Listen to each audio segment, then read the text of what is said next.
All right. Hi, everyone. We're going to go ahead and get started with today's webinar.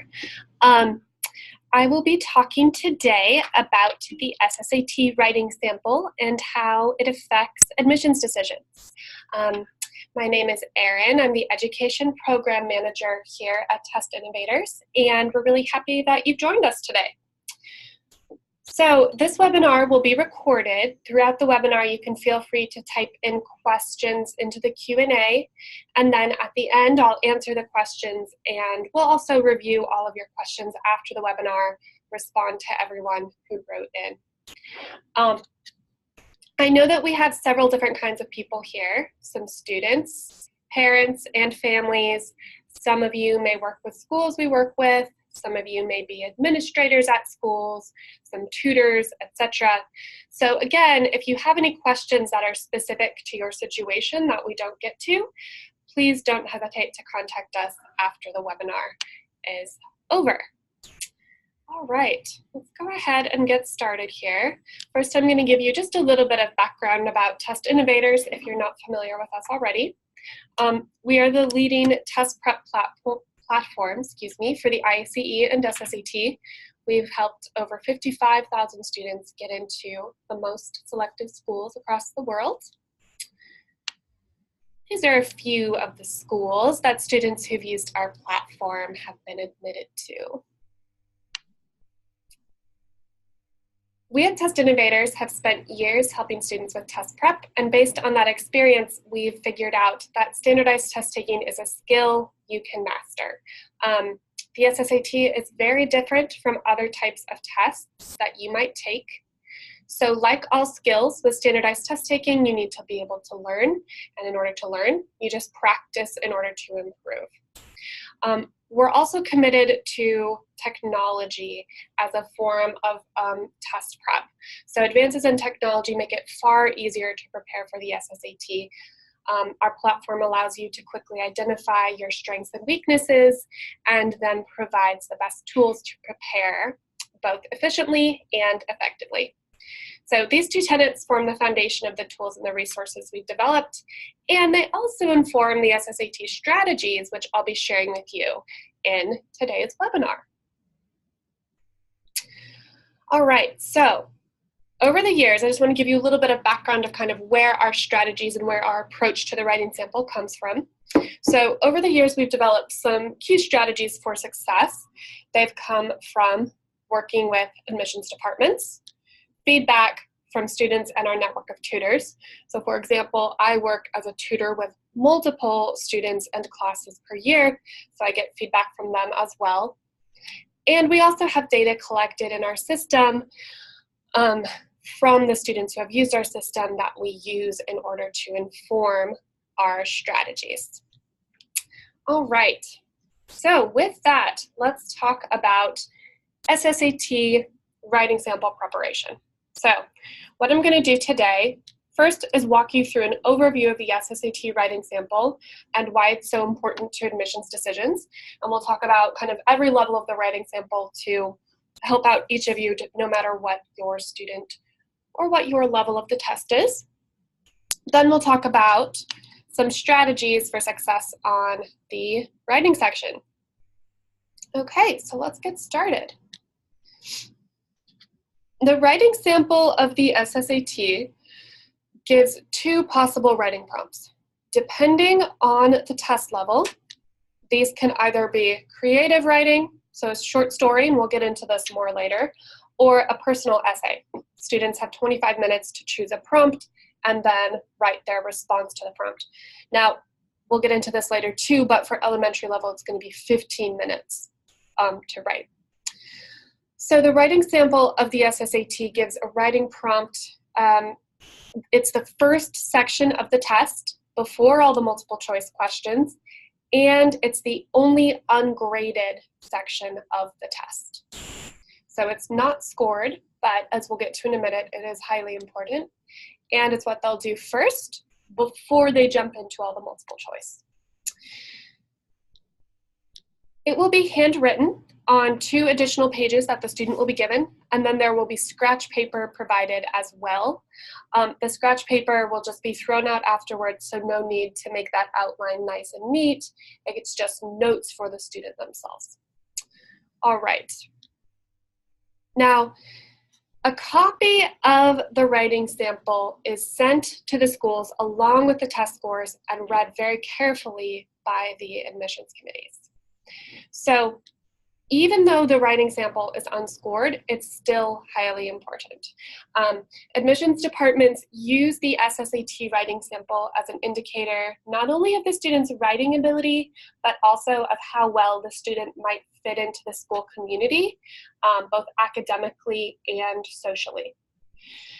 So while application essays can be edited extensively by parents and tutors, the SSAT sample, they know that's a pure sample of the student's writing. So they know the student sat down, had 25 minutes, nobody helped them. This is how they actually write and think. This makes it an extremely important component of the SSAT. For the admissions committees, it demonstrates a great deal about the student in terms of what they choose to write about, so what topic do they choose, and also how well do they express their thoughts. So they're looking for effective communication. Does the student know how to choose a topic and then support that topic? Clear and organized writing, so writing structure, handwriting matters. I always get a lot of groans from students at that one. Spelling matters, grammar, indentation, paragraph breaks, all of those little writing details. And then they're also looking to see the personality and the values of the student. So where this comes in quite importantly is thinking about choice of topic. So what the student chooses to write about, do they choose to write about, write a story, for example, about spending all day playing video games? That doesn't necessarily present themselves positively. So anything the student can do to stand out and present themselves in a positive manner is helpful. That means maybe talking about like a formative service project or something that your student is passionate about outside of school. All right, so looking for clear and organized writing, and then also to get to know the student. Now, one important note on the SSAT writing sample is that sometimes schools will compare the student application essay with the SSAT writing sample to make sure that the student actually wrote that application essay. So as I mentioned before, the SSAT writing sample, they know this is a raw sample of the student's writing. So sometimes they'll compare it with the application essay to see, oh, this application essay is way more polished, obviously written by adult, the student got some help. So make sure that your student writes their own application essays as well, because the schools do kind of cross-check the writing sample from the SSAT with those essays. All right, awesome. So, quick note about the admissions there. This is quite important, so definitely spend some time on this in addition to preparation for those other parts of the test. All right, so let's get into now talking about the different levels and what the writing sample looks like for elementary, middle level, and upper level. So elementary level, this is students who are applying to grades 4 and 5, so 3rd and 4th graders. The writing sample will be a picture prompt. We'll talk about this in a little more depth, but basically they will be given a picture and they'll have 15 minutes to write a story in response to it. For middle level students, this is application applying for grades 6 to 8, it will be creative prompts. So they'll have their choice of 2 creative prompts that they can use as the start of a story. And then the upper level, this is for all students applying for high school. It will be either a creative or an essay prompt. We can also talk in a bit too about if you have an upper level student who has a choice of writing a story or writing an essay, how to distinguish which will be the best choice for your student. Okay, so let's start by talking a little bit about elementary level. As I mentioned, 15 minutes. So time management is going to be huge if you have a third or a fourth grader, as most of the time kids this young have not had practice doing timed writing. They will be given a picture, and then they'll need to write a story based on the picture. Now, the most important thing here, in addition to those things that I talked about in terms of spelling and grammar, is to make sure that your student can tell a complete, coherent story. So beginning, middle, and end. So have the story start, the characters have a problem, that problem gets worse, and then it gets solved by the end of the story. And especially for kids this young, focus on staying on topic. If they introduce a character at the beginning of the story, that needs to be the main character. If the character is playing at the park with their friends, have them stay there, playing at the park with their friends. It's really easy for elementary level students to write meandering stories that go all over the place. And kind of what the admissions people are looking for, admissions committees are looking for, is to see that this is coherent, well-written, and goes from beginning to end. All right, let me show you just an example of what this prompt might look like. So typically, like, this is a sample picture prompt. Typically there will be like people or animals in the picture for the student to riff off of. Doesn't have to be, just about, so let's say it was this example, it doesn't have to be just about this guy sitting at his fruit stand, but it should start there, and then it will, it can have another character as well. All right. Moving right along, let's check out the middle level. So again, this is for students who are from 5th to 7th grade. For the middle level, they'll have 25 minutes, but it will still be a story. So they'll have a choice of 2 creative prompts. Let's just look at some samples to see kind of what this will look like. So it will either be something like this with the ellipses, so I knew it was dangerous, but, or it will be a complete sentence like, where had everyone gone? And the instructions will tell your student that this prompt needs to be the first sentence of their story. So that's really important. Often students who haven't read the instructions carefully will miss that this needs to be the first sentence. So they can choose between the 2, and then that forms the first sentence of their story. Okay, so let's talk about some strategies for creative writing. Often students don't have as much experience writing stories as they do writing, more informative or persuasive work. So it's really important to have them definitely do some practice, learn some kind of the key parts of a story, and then do some practice. Always start with an outline first. As I mentioned before, there is the scratch paper provided. Your student should definitely be using that scratch paper. If the story is not planned out first, it's way more likely to end up going in strange directions or to not be coherent, or they'll run out of time and it'll end in a cliffhanger. So always start with an outline so they know where their story's going and who's the characters, where's the setting, etc. I mentioned this before with the elementary level, but focus on having a beginning, a middle, and an end. The story starts, we introduce the characters and the setting and the conflict, things kind of escalate, then that problem gets solved and it resolved. Give good descriptive details as well. So one of the things that can really make a story stand out or set it apart from some of the other writing that the admissions committees are going to see is to make sure that there are vivid imagery, sensory details, description of the characters and the setting. This is something that can be practiced outside of the context of a short story as well. So for example, even if I'm sure that teachers in many of the schools that you're involved with have worked on this as well. But even if you Google like sensory details practice, there are worksheets that are available that can just help your student to build skills in description. And then additionally, showing your personality through the story. So I always recommend to students, say they are going to write a stronger story if they write about something they know about. So even if you have a student who is really into, writing science fiction, for example, the story will often be stronger and more descriptive when it's about something they know and care about. So let's say they're a passionate gymnast.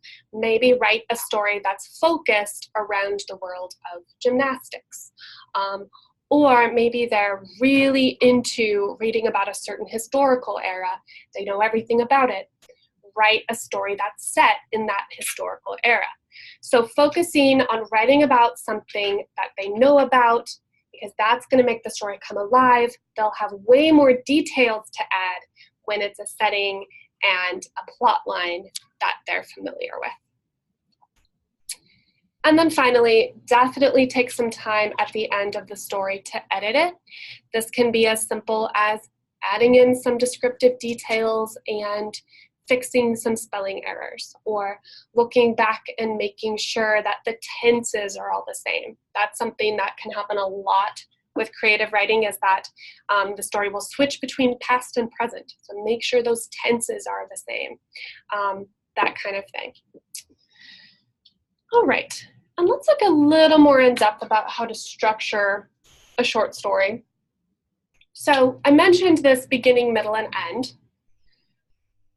The technical terms for that: exposition, the beginning; rising action to climax, the middle; and then falling action and resolution is the end.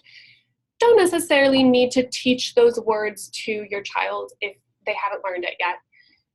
What I would focus on with them is like, okay, in the beginning of your story, your characters and your setting and your conflict need to be introduced right away. So it's a really common problem to sort of forget to tell the reader where the characters are, or to introduce one of the characters at the end of the story. So make sure all of the important information gets introduced early. I also really recommend limiting the characters and the setting. So just have a couple of characters and one setting. This is a 25-minute story. I like to think of it as a TV episode rather than a movie. You don't have time to go a lot of places and meet a lot of people. We need to keep it focused on just a couple characters and one setting. And then in terms of structure, introduce that conflict, as I mentioned, and then have that conflict kind of escalate. So for younger kids, if they're not sure how to do that, one thing that can work is have the characters try a couple ways to solve the problem, and neither of them works. And then finally, they figure out how to solve the problem, and that story resolves. And in terms of the ending of the story or the resolution, I always focus on making sure that it's not just one sentence. So let's say there were two characters who were fighting. At the end of the story, they decide they're friends, and then the story just ends. No, you want to take a couple of sentences to pull out that resolution. So then they stop fighting, they go to one of the characters' houses, and they make hot cocoa or whatever it is. But making sure that that beginning part of it, where everything is introduced, is at least a few sentences, and then the resolution, or where the problem is resolved, is at least a few sentences as well. All right, awesome. And these strategies I'm giving right now for creative writing, these are true for every level of the test. So elementary level, little kids, it's 15 minutes, so obviously keep it very simple. Make sure that it's just like beginning, middle, and end, a couple characters and a setting, and then middle level and upper level both have creative options, so these strategies are relevant to both those levels. And then one final thing that I like to always mention with the creative sample is to stay positive. one thing that happens a lot with creative writing is students like to be dramatic. And that is fine, but you want to be very careful that the way you're presenting yourself to the admissions committees is still really positive. So, for example, writing a story about a student cheating is probably not, well, definitely not a great idea, because that doesn't present you well to the committees, right? Or writing a story where a lot of people die, also not a great idea. So thinking always about keeping things positive. If two characters are disagreeing, have that resolve at the end. How are you presenting your personality and your interests to the committees? Okay, awesome. So that was the middle level. And again, these strategies that are relevant to the elementary and the upper as well. Let's take a look now at the upper level writing. Again, this is for everyone applying to high school, 25 minutes. But this time, these students can choose between either the creative prompt, which will be exactly the same as what we just talked about, or writing a personal essay. Now, if your child has a strong preference between these two, that's totally fine. Have them, if they love creative writing, love writing stories, definitely provide them with those strategies I just mentioned, but that's great. Send them on their merry way. However, if the student can't decide, I usually recommend going with the essay. For many, many students, they have a lot more experience writing like a 4 or 5 paragraph essay, introduction, body paragraphs, conclusion, than they do writing a strong short story. Their essay writing is going to be stronger. It's also going to be a little bit easier. So when in doubt, go with that essay. All right, and let's take a few minutes now to talk about the structure and then some sample essays. All right, so here's a couple of sample topics they might see. For example, your school requires you to perform 40 hours of community service in order to graduate. Describe which type of community service you would choose and explain your choice. And then another one, describe what you would consider a really successful person. Explain why you consider this person and this person's qualities to be successful. Now, as you notice, these prompts are topics that every child can answer. So the prompts are selected from a pool of over 100 topics, so there can be a large range of subjects. They typically focus on making sure it's something that's contemporary and something that, as I said before, every student can have an answer to. Some of the other prompts, they might see things about a student's favorite book, dream job, dream vacation, relatives that they like, how to solve a problem in the world, things they might want to do in high school or when they grow up. The most important thing here is that when your student chooses an answer to the question or an answer to the topic, that they choose something that they care about and know about, and then really support it with concrete reasons and examples. All right, so let's talk about some of the big things to keep in mind with the essay. As with the creative sample, outlining before you start is really important to help clarify and structure your thoughts.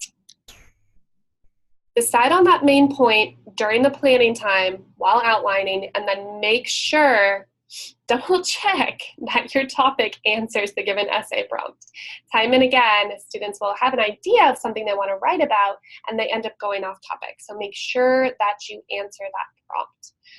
It's really important to demonstrate that you can stay focused and on topic. So have 2 to 3 points that support your main idea, and give good descriptive details and examples for each of them in the body paragraphs. We'll get more into this in a moment. And then, most importantly, as with the creative writing, show your personality. So express yourself. Students often try to write about things they think the schools might want to hear, but the schools are trying to learn more about you and what you care about. One really great way to do this is to demonstrate growth. So talking about something, for example, when I was leading a football camp, at first I didn't know how to be a good leader for younger students, and then I learned how to become a good leader, and I look forward to future leadership opportunities. So rather than, doesn't necessarily have to be bragging or talking about how you're the best ever, so great, but demonstrating how you've grown with something that you care about can be a great strategy here. And then, of course, being sure with all of this to present yourself in a the best possible light, and avoiding anything that could be construed negatively by the reader. And then, of course, in those last few minutes, editing, so checking the grammar, mechanics, spelling, capitalization, etc. All right. And let's talk a bit now about structure. So as I mentioned, most students have had some experience with writing an essay that has 4 or 5 paragraphs. So introduction, 2 to 3 body paragraphs, and a conclusion. Now, if your child is a really fast writer and generates ideas quickly, totally fine to do 5 paragraphs.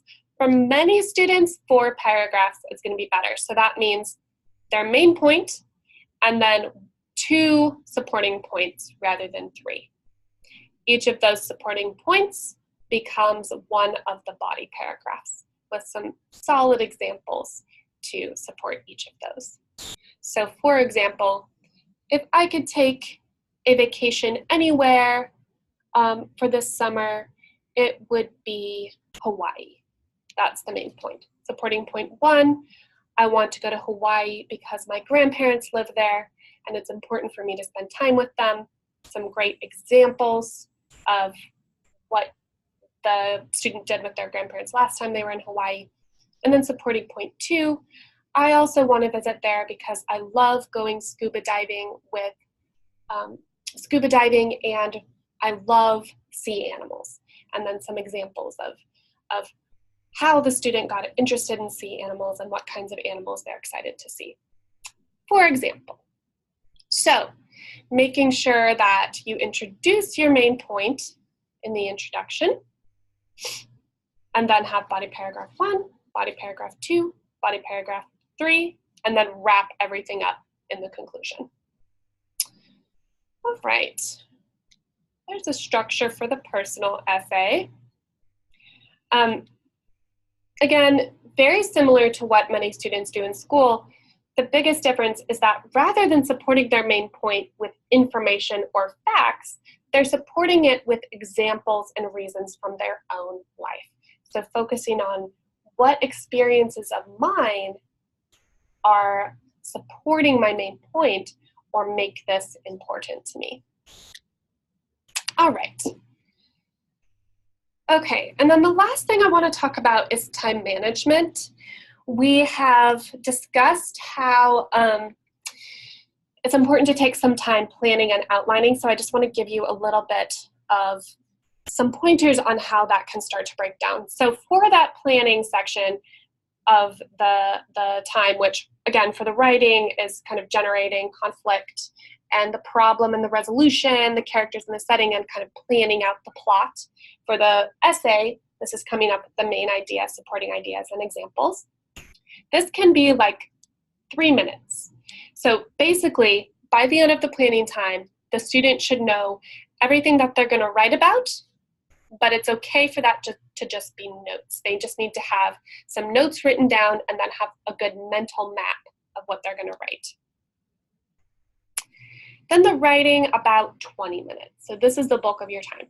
Now, let's say it's a 4-paragraph essay, as we just talked about, so main idea with 2 supporting points. That's about 5 minutes per paragraph. And then editing and polishing, don't want to spend too long on that. Just a couple minutes. So go back. If you have bad handwriting, make sure everything is legible. Double check spelling, capitalization, all that jazz. right. And of course, I have here roughly 3 minutes, roughly 20 minutes, roughly 2 minutes. This can vary depending on the student. Some students are really good at keeping a plan in their head and they just need 1 or 2 minutes to outline, right? Some students are slower writers. They may not have time to edit much because it takes them a while to get through the essay. So super important to practice the time management before taking the test. All right. So now that we've gone into detail about the different types of writing samples, let's put it back in the context of how to prepare. And of course, it's just practice, practice, practice. So even if your student is a confident writer, it's really important not to throw them into this writing sample on the test without having done a few practice first. For the short story writing, a lot of times they don't have a lot of confidence or experience with creative writing. For the personal essay, typically students are way more comfortable writing factual essays than essays about themselves. So it's very important to do a lot of practice. I really emphasize here working on timed essays or stories. So focusing on the time management aspect of this. That can mean like setting a timer for 2 minutes or 3 minutes to write that outline, setting a timer for 20 minutes to write the actual essay, and then setting a timer for 2 minutes to go back and edit. And it's okay to do that a bunch of times. And then lastly, it's okay to, I also recommend breaking the practice down. So maybe taking a set of 3 or 4 prompts and just doing the planning part of each of them. Or taking a bunch of writing the student has already done and saying, okay, you have 2 minutes to go back and edit this. Now you have 2 minutes to go back and edit this. So kind of breaking out the different parts of the sample. All right.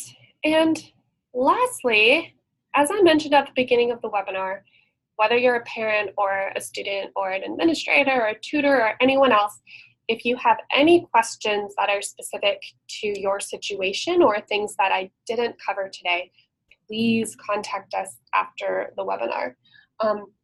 This is my contact information here, and then our support team is readily available to answer any questions you might have.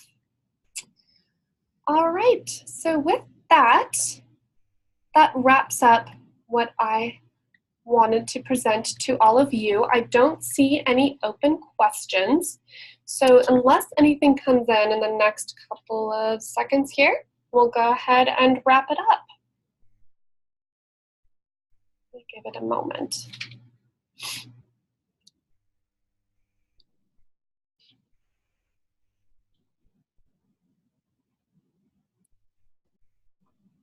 All right, cool. I'm not seeing anything, which is no problem. As I said, please reach out to us if we can help in any way, or if you have any questions about the writing sample or any other section of the SSAT. And thank you so much for joining me today. I hope you have a wonderful rest of your day.